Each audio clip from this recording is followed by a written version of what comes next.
Bonjour à tous, je m'appelle Manon, je suis interne de dermato. Je vais vous faire cette, masterclass de dermato. Donc ce qu'on va faire, si ça vous va, pour que ça puisse être un petit peu fluide et que vous ayez le temps de poser vos questions, je fais item par item et à la fin de chaque item, je viendrai dans questions et je réponds à tout. Est-ce que c'est OK pour vous et on y va? Nickel, parfait, on y va. Donc ça, hop, je le pousse et on commence par l'item d'ailleurs qui est dans votre collège le premier, c'est les dermatoses faciales. Donc on va notamment s'intéresser à l'acné, à la rosacée et à la dermite séborréique. Donc avant toute chose, je voulais insister sur les zones bastions. Les zones bastions d'une dermatose, c'est vraiment nous ce qui nous aide en dermatologie pour s'orienter sur telle ou telle dermatose. Donc vous voyez, l'acné et les zones bastions sont frontales, le nez, les joues et le menton. La rosacée, on est vraiment sur une disposition médio-faciale, également les joues et le menton. Et la dermatose, la dermite séborrhéique, on est localisé au niveau des zones de plus forte avidité pour le malacésia furfure, avec notamment la lisière antérieure du cuir chevelu, les sourcils, les sillons nasogéniens et la glabelle du nez. Donc on va s'intéresser à l'acné. L'acné, vous savez, c'est une dermatose inflammatoire chronique qui est une dermatose du follicule pilosébacé. On observe plusieurs lésions dans l'acné, deux types globalement, les lésions rétentionnelles et les lésions inflammatoires. Les lésions rétentionnelles, c'est les comédons, qu'ils soient fermés ou ouverts. Vous savez que les comédons fermés, c'est des microkystes, et les comédons ouverts, c'est les points noirs qu'on a l'habitude de voir. Deuxièmement, les lésions inflammatoires se distinguent en papules, pustules et nodules. Les papules, la définition, donc c'est une lésion élémentaire qui plus se palpe qu'elle ne se voit parce que c'est une petite élevure de la peau, de la couleur de la peau. La pustule, si vous voulez, c'est le stade numéro 2 de la pustule où on a eu l'apparition de polynucléaires dégradés au niveau du sommet, donc d'un contenu lactescent au sommet d'une papule, ça en fait une pustule. Et le nodule, pareil, c'est une lésion également qui se palpe, mais qui se voit beaucoup plus parce que souvent la peau est érythémateuse en regard. Et le nodule, c'est vraiment une grosse lésion sous-cutanée de plus de 10 mm de diamètre que vous palpez. Le problème des nodules, c'est que ça va être une extension dermique et en dermatologie, dès qu'une lésion a une extension dermique, on est sur une atteinte qui va être cicatricielle. Enfin, je précise que l'absence de lésion rétentionnelle élimine le diagnostic d'acné, tout comme l'hyperséborrhée. Si vous n'avez pas de lésion rétentionnelle, si vous n'avez pas d'hyperséborrhée, vous pouvez éliminer votre diagnostic d'acné. Et enfin, le traitement va dépendre de la prédominance du phénotype lésion rétentionnelle ou du phénotype lésion inflammatoire. Donc là, je vous montre des exemples d'acné. Donc là, on a une acné papulopustuleuse. Vous observez des pustules, vous observez des papules. Ça, c'est un patient dans la classification pour le traitement qui serait parfaitement éligible à de la doxycycline. Et si ça ne marche pas au bout de 3 mois, on pourrait mettre de l'isotrétinoïne. Là, c'est une acné nodulaire. L'acné nodulaire, donc vous voyez, ça c'est des gros nodules qui vont être cicatriciels, qui atteignent le derme, pardon, qui peuvent même fistuliser en faisant des sinus. Donc c'est des fistulisations douloureuses dans le derme des nodules. Et là, on ne se pose pas de questions. C'est des patients où il faut absolument mettre de l'isotrétinoïne, le traitement du grade le plus important de l'acné. Donc, comment est-ce qu'on traite l'acné? On va déjà expliquer aux gens qu'il faut arrêter de manipuler les comédons.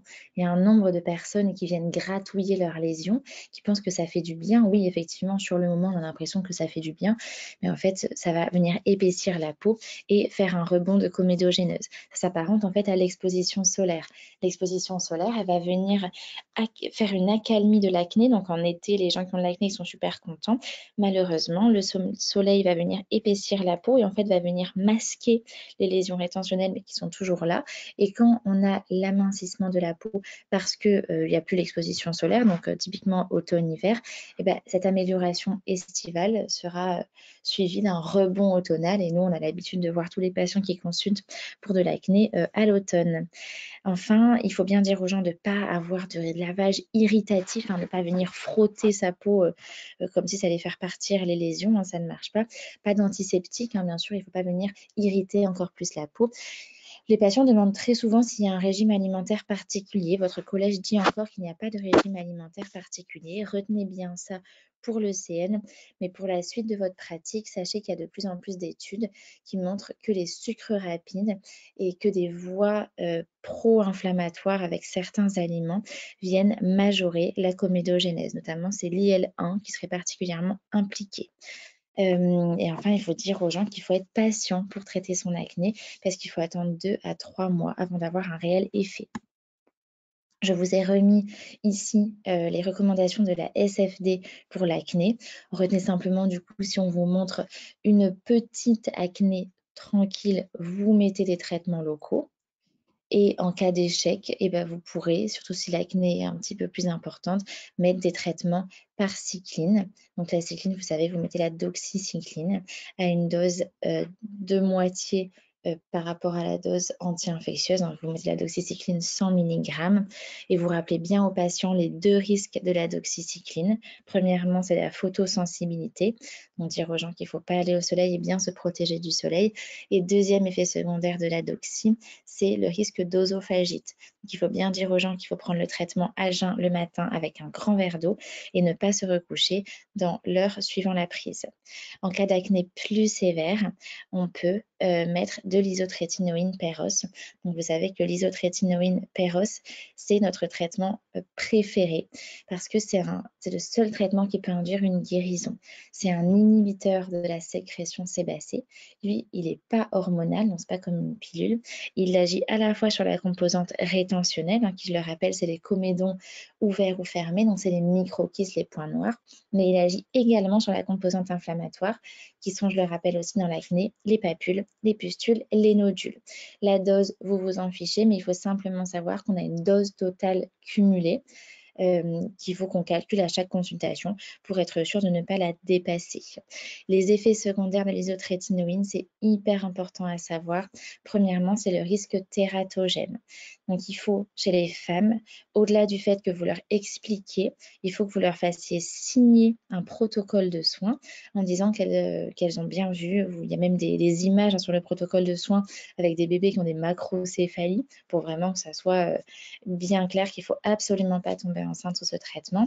Donc, vous leur faites signer un protocole de soins, vous remettez à la patiente un carnet de patiente où tous les mois, elle vient vous voir avec ses bêta-HCG évidemment négatifs et vous signez et vous reconduisez le traitement pour 1 mois. Donc, en plus de ça, il faut bien sûr qu'elle prenne une contraception efficace. Il faut la commencer 1 mois avant le début du traitement. Il faut bien sûr le poursuivre pendant toute la durée du traitement. Il faut le poursuivre 1 mois après l'arrêt du traitement. Donc retenez que vous encadrez votre prescription d'isotrétinoïne par 1 mois de contraception efficace. Moi, j'avoue, j'envoie les patientes chez le gynéco parce que je ne sais pas choisir une pilule, c'est pas trop mon domaine. Donc je les vois, je leur prescris tout le bilan. Je leur dis d'aller voir le gynéco et quand ça fait 1 mois qu'elles prennent leur pilule, elles font le bilan et elles reviennent me voir. Ensuite, deuxième effet secondaire, c'est la sécheresse, qui est un effet secondaire dose dépendante. Nous, on aime bien voir quand les patients sont un petit peu sécos au niveau de la peau et des lèvres, on se dit ok, ils prennent bien leur traitement et ça marche. C'est surtout la façon en fait dont le traitement marche. C'est par une inhibition de la sécrétion sébacée. Donc, si vous voyez que votre patient est tout sec, c'est que le traitement marche. Donc, je précise simplement qu'ils vont avoir une xérose vraiment de partout. Il faut bien leur dire. Les patients qui ont des lentilles, il faut leur dire qu'il faut qu'ils passent aux lunettes. Sinon, ils vont se faire des kératites, voire des abcès au niveau des lentilles. Et c'est un petit peu notre stress. Il faut également prévenir les patients qu'il y aura les 4 premières semaines, donc le premier mois, une exacerbation de l'acné. Les gens qui ont une énorme acné très nodulaire, c'est des gens chez qui on va monter très doucement les doses d'isotrétinoïne. Là, actuellement, je suis 2 patients qui ont une acné vraiment grade 5 et si on pouvait avoir un grade au-dessus, ils seraient clairement au-dessus. C'est des patients chez qui j'ai commencé à 5 mg par jour et tous les 10 jours, je venais réévaluer un petit peu pour être sûre qu'il n'y ait pas de grosses exacerbations et qu'il n'y ait pas notamment d'acné fulminante. L'acné fulminante, c'est une acné où les patients, d'un coup, d'ailleurs très souvent au début de l'isotrétinoïne, ont des lésions qui deviennent croûteuses, douloureuses, hémorragiques, ulcérées. Ils ont de la fièvre, des arthralgies, une altération de l'état général, une hyperpolynucléose neutrophile. Et voilà, ça, du coup, c'est le maximum de l'exacerbation de l'acné que peut faire l'isotrétinoïne. Autre effet secondaire, et je pense qu'on essaiera à chaque fois de vous piéger là-dessus, c'est le risque d'hypertension intracrânienne associée au cycline. Donc, on va toujours vous dire, est-ce qu'on associe l'isotrétinoïne avec la doxycycline de façon à avoir une réponse plus rapide? Ça, il faut bien dire non, non, non et non. On n'associe bien sûr pas. Sinon, ça fait de la HTIC. Et sachez aussi que l'isotrétinoïne seule peut avoir comme effet secondaire des céphalées par une part d'HTIC qu'elle crée à une certaine dose. Et enfin, deux effets secondaires biologiques, c'est la cytolyse hépatique et la dyslipidémie, raison pour laquelle à 1 mois de traitement, puis tous les 3 mois, on fait un bilan hépatique et un bilan lipidique. Donc, comme surveillance de l'isotrétinoïne au niveau biologique, c'est les bêta-HCG, donc tous les mois, bien sûr, et EAL, donc l'exploration des anomalies lipidiques, et votre bilan hépatique tous les 3 mois. Ça, je vous l'ai dit, on en a parlé.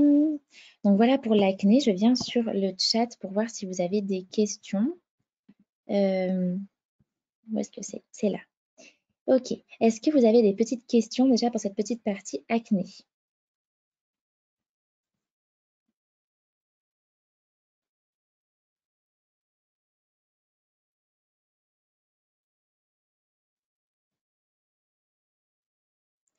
Donc, si vous n'en avez pas, ah, pardon, si. Ok, est-ce que je peux répéter l'effet du soleil? Bien sûr. Alors, le soleil va venir épaissir l'épiderme. Donc, en fait, il va masquer les lésions rétentionnelles. Ça, c'est pendant l'été. Pendant l'automne, il n'y a plus l'effet du soleil d'épaississement de la peau. Et donc, pendant l'automne, l'exposition solaire estivale va venir en fait favoriser la comédogénèse. Et on aura un rebond avec une poussée automnale des boutons qui était masquée par l'épaississement de la peau lié au soleil en été. Est-ce que c'est clair?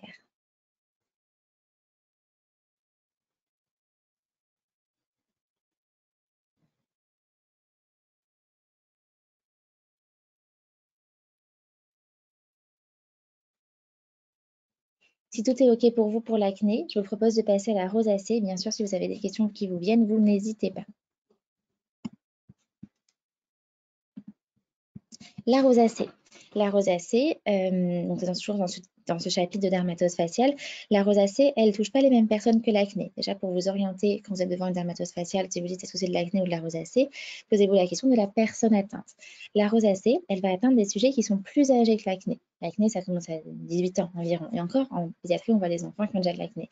Bref, environ 18 ans. La rosacée, c'est des patients plus tard. On est sur le 40 ans. Ils vont avoir préférentiellement une peau claire, des yeux clairs, des cheveux clairs. Donc voilà, si on vous montre déjà un cas clinique ou une photo où la patiente a 40 ans, yeux clairs, cheveux clairs, peau claire, vous vous dites ok, ce serait plutôt sur une rosacée. La rosacée, elle ne va pas être comme l'acné avec une maladie du follicule pilosébacé et des lésions rétentionnelles et inflammatoires. On aura d'autres choses. Déjà, on aura des anomalies vasculaires, qu'elles soient permanentes ou paroxystiques, et des phénomènes inflammatoires avec des papules et des pustules. Vous avez 4 stades, comme vous pouvez le voir dans la rosacée, qui associent plusieurs, à minima, ou en modifiant un peu l'intensité, plusieurs phénomènes. Donc, premièrement, je dis il y a des anomalies vasculaires qui peuvent être paroxystiques ou permanentes. Donc, les anomalies vasculaires paroxystiques, ce sont les flushs. Les flushs, ce sont la sensation de rougeur et de chaleur du visage au changement de température, à l'ingestion d'alcool, d'épices ou d'aliments chauds.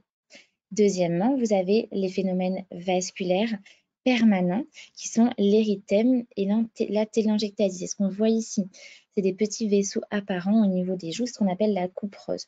Très souvent, l'érythème et la télangiectasie, donc en gros les phénomènes vasculaires permanents, s'associent à des phénomènes paroxystiques. Donc c'est des gens qui au repos ont toujours une couperose et quand ils prennent de l'alcool, des épices, d'aliments chauds, quand ils changent de température, ils ont, bam, d'un coup, le visage tout rouge, tout chaud.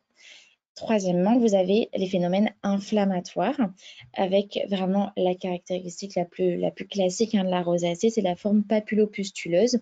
Donc, vous avez des papules, des pustules, donc des lésions inflammatoires qui viennent se mettre sur un fond d'érythème permanent. Et quatrièmement, un aspect qui touche dans 99% des cas les hommes, c'est le rhinophyma.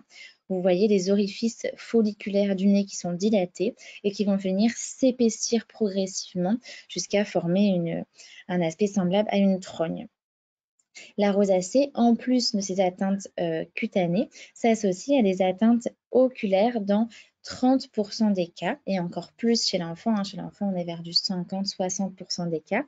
Qu'est-ce que c'est les atteintes de la rosacée? Eh ben, c'est une blépharite, donc une inflammation de la face interne de la paupière. Vous pouvez aussi avoir une kératite.